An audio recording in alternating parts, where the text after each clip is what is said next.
In this video, I'm going to talk about the exact strategy that multiple 8-figure e-commerce brands use to actually scale to multiple 8 figures. There's always a difference between the companies that are able to scale aggressively and fast and profitably and the companies that don't. So in this video, I'm going to talk about the two differences so that you can utilize the same strategies and the same framework and approach within your e-commerce brand. With no further ado, let's get right into the video.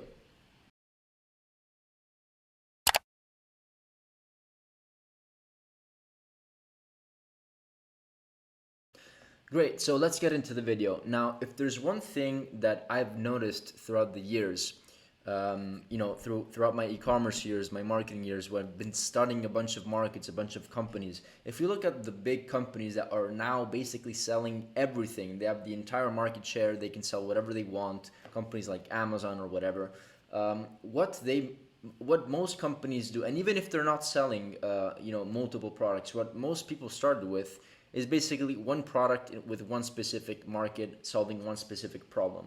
And so sometimes whenever we spread each other too thin and we just try to, essentially go all in on literally many different types of products within a very saturated market, what the market sees is just a company that is confused, that is not established, right? And so you have to see kind of like your market as a red ocean. I'm sure you guys know the difference between red ocean and blue ocean. And so as I've been, studying markets and companies, including my companies, I've noticed that the companies that are able to scale really aggressively and still be basically a small, go from like a small business to a medium-sized business, aka over $10 million a year in revenue, they all started with a niched approach, like a very niche approach. And we also have to consider that if we go too niche, right, then we don't have enough market and perhaps we get capped with revenue, right? Because the market potential is just not there. But typically the approach that I've seen really work well is going after a very, very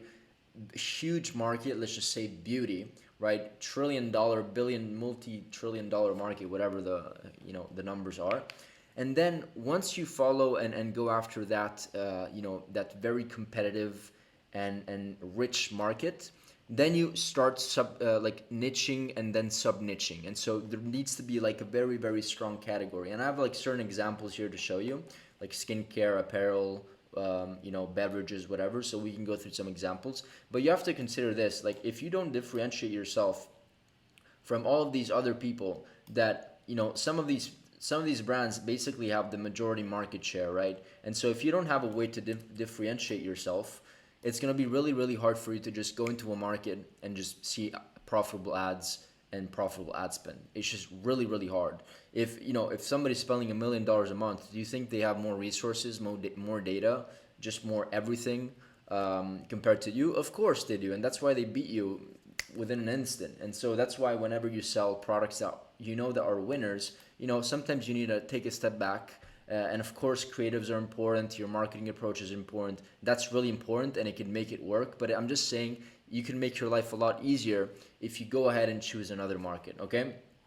Or not another market, but like a sub-market or a sub-niche. That's what I mean. And I can go through some examples. So you have to start seeing, let's just take the skincare example here. So all of these, by the way, are real-life examples. So they're not just invented examples. I've literally seen brands scale to like multi-7 and 8 figures with these exact strategies and approaches. Okay, so these are not invented. So this is an example of like, let's just say we're taking this market is beauty. So we're going after the, skincare. So this is a niche of a market. So, or a category, call it whatever you want. So you're not doing all beauty, you're not selling hair care products, you're not selling body, whatever, or facials, whatever. You're selling just skincare products. So this already helps. So if you're specialized in skincare, it helps instead of selling everything at the same time. But on the other side, this is still a huge, huge market, like extremely competitive. And so I came across this brand and they were absolutely killing it, like 4 or 5x ROI on their ads. Their organic foundation was like blowing up. They were making like multi 7 figures with extremely high profit margins, like 35% or more, and it was extremely profitable. Could have they skilled like more? Of course, but they just didn't have the capabilities and the knowledge, and so we consulted them and whatever. And so this brand was selling skincare for black people with a Catholic foundation, or like a religious Catholic foundation. The target basically was Catholic black people within the US. And so it's not that their ads were essentially saying, praise God with the skincare product. It wasn't like that. It was more of like instilling the foundation that all of the UGC creators were black, right? And then within the marketing and within, the marketing message and the why of the company, about us page, everything, all of that religious aspect was instilled into like the secondary components, not like ads up front, right?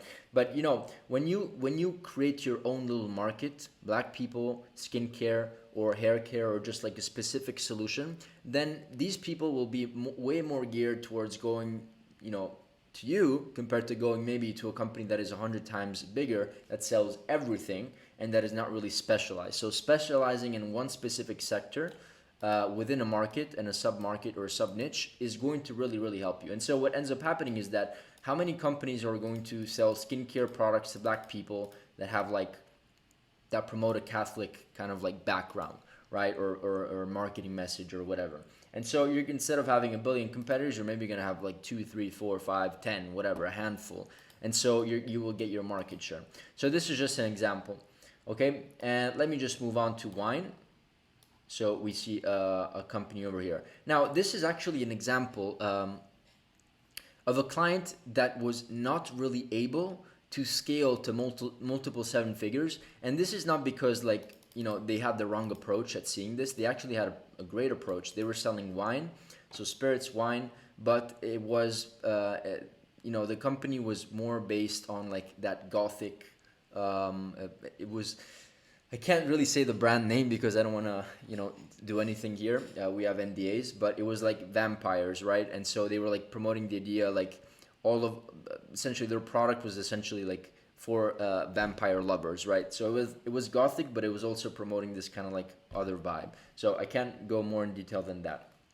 And so what ended up happening is that we scaled the company to like, even a 7-figure run rate, but it was only during a specific time period. So, during October, of course, Halloween and stuff like that. And so this was kind of very limiting. So this is, I think, also an example of just niching down even too much, or going after a niche of a sub-niche that is just too small, right? So maybe if they would have kept it more general, including the way that they branded their products, which also matters, right? The way that you brand your products.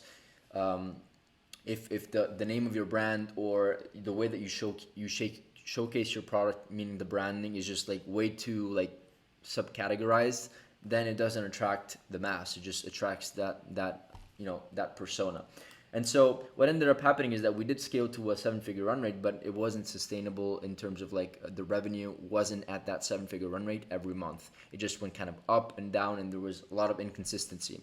And when the market is not huge, right, there tends to be some, more inconsistency, right? If the market is huge, there's way more consistency in sales and trends, etc., etc., etc., right? And so this is like a perfect example of like maybe going a little too much. If they maybe would have gone after just gothic, that gothic vibe, then perhaps they would have more market share. Okay, now let's go over another example with apparel. And this, by the way, brand that killed it, doing like $20,000-$30,000 a day. That was kind of like the scale of the business. So not a huge brand, but still a very, very well established brand. And so they were selling apparel for religious people. Now, this is not on purpose that I just connected religious and religion here. It's just the sake of the example. And so they were selling T-shirts with religious verses, right, from the Bible. And so, as you can imagine, this is a very, very like passionate subcategory of apparel. And so once again, the apparel industry is huge.